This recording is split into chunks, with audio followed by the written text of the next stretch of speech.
Hey everybody, this is Mumsy. I just wanted to make a really short video here. It's probably less than 5 minutes.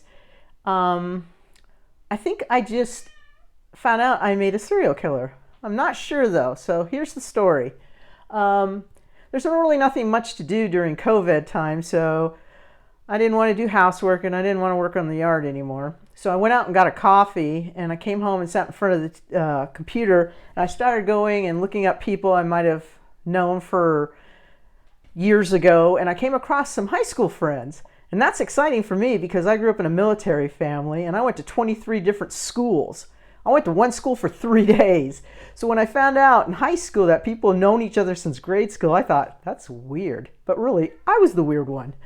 So anyway, I ran across a couple friends who connected me with others, and I found out that one of my friends from grade school passed away.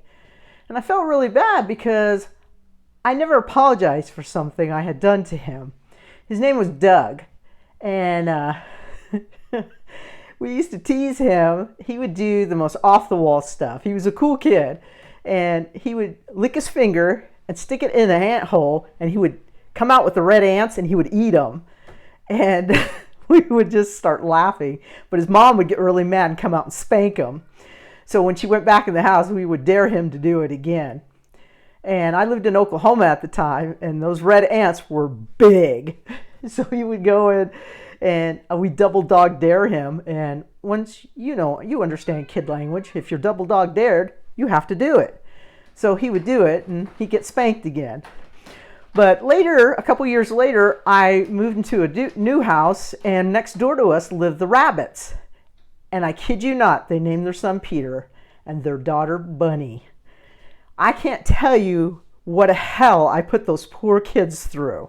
Now, I was a kid myself, and I have no excuse. It was being a bully. I was being a bully.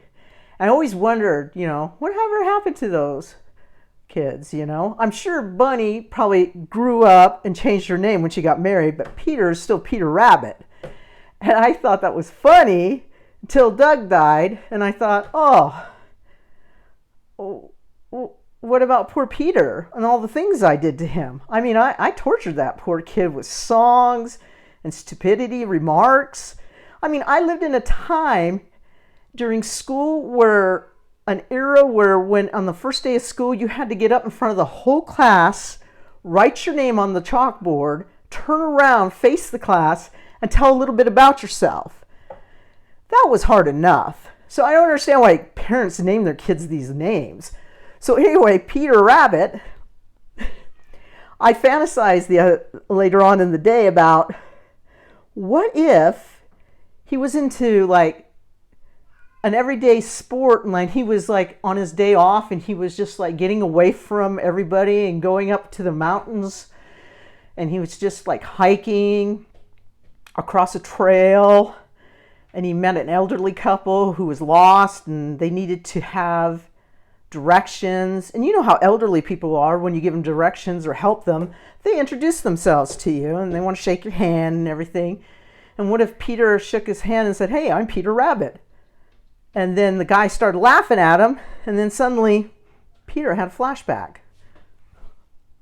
Here he is, Peter Rabbit, just walking down the trail. I have a bad feeling that he might become a serial killer and have a, psychotic break or something because of me. So if you're out there, Peter, I'm really sorry. I'm so sorry. Don't try to Google me where I live. All right. I love you guys. This is Mumsy. Tell me what stupid thing or what terrible thing you ever did, or if you want to apologize to someone, just put it in the memo. It's never too late to apologize. Well, for me and Doug it is, but don't let it be too late for you.